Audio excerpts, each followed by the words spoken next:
السلام علیکم ګرانو قدرمندو، زه یم اختر حسین خټک او دا وخت کې موجود یم د خلیق الرحمن د لطف الرحمن په حجره کې. قدرمندو، نن د الیکشن چې کومه هلې ځلې وي د هغې رزلټ اوس روان دی او په پوره خټکنامه کې خلیق الرحمن او ذوالفقار دواړو ښه په بر سریل سره وین کو او نور لاندې چې کوم دغه رزلټ روان دي په نظامپور کې هم چې کوم سیستم دی نو هغه خلیق الرحمن په بر اکثریت سره نورو ټولو لیډرانو ته شکست ورکړو، خاص پټکي ته یو داسې یو کیک ورکړو چې ډېر لرې ګزار کړو. بسم الله الرحمن الرحیم. نن د موږ د خلیق الرحمن صاحب په ځای کې ناستو انشاءالله او د خوښۍ جشن منوو.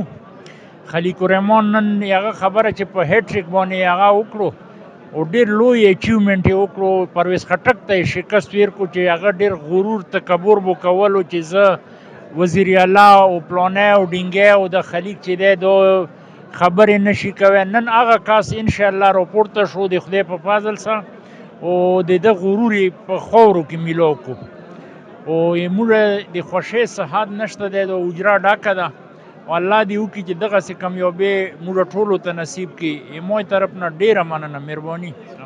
السلام علیکم. ټول اول خو موی طرف نه موږ کینډیډیټ صوبایي چې کوم خلیق الرحمن خټک هغه ته ډېر ایډوانس کې مبارک. آپ پتې باندې چې موږ ته پرویز خټک چیلنج راکړی و چې دا د سیټ موږ نه نشي وړی، نو پرویز خټک ته اوس موږ چیلنج ورکړو چې ته کوره بار خو راووځه چې تا ته پاته ولګي چې خلیق الرحمن وړی شي یا نشي وړی.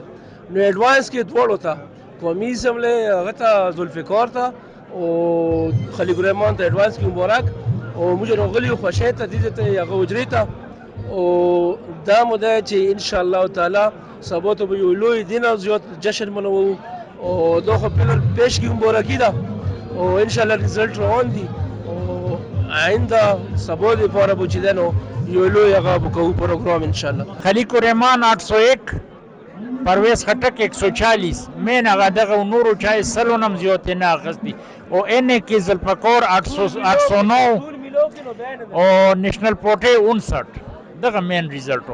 اصل کې چې وایي که نه چې دغه 18 19 پورټې ټولې میلاو کړي نو بیا یې هغه عمره هغه نشته، موږ لیډ په زیات دی انشاءالله. بسم الله الرحمن الرحیم.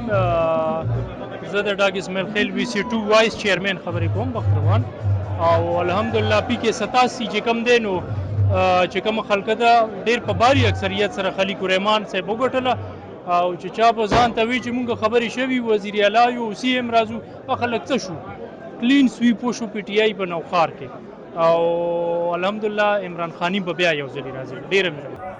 په دې موقع باندې پوره بلاشې خلک راغلي دي او ډېر په بار اکثریت سره او ډېر خلک لاړو. یو څو ساعت مخکې دا ځای بالکل د خلکو نه ډک و، اوس ګیر چاپېره خواره واره شو، څه واپس شو او څه چای ته لاړو. نو چې کوم طرف ته ګورې په کافي حد پورې دلته کې خلک جوب در جوب راغلي دي، څوک هغه ټینټونو ته لاړو.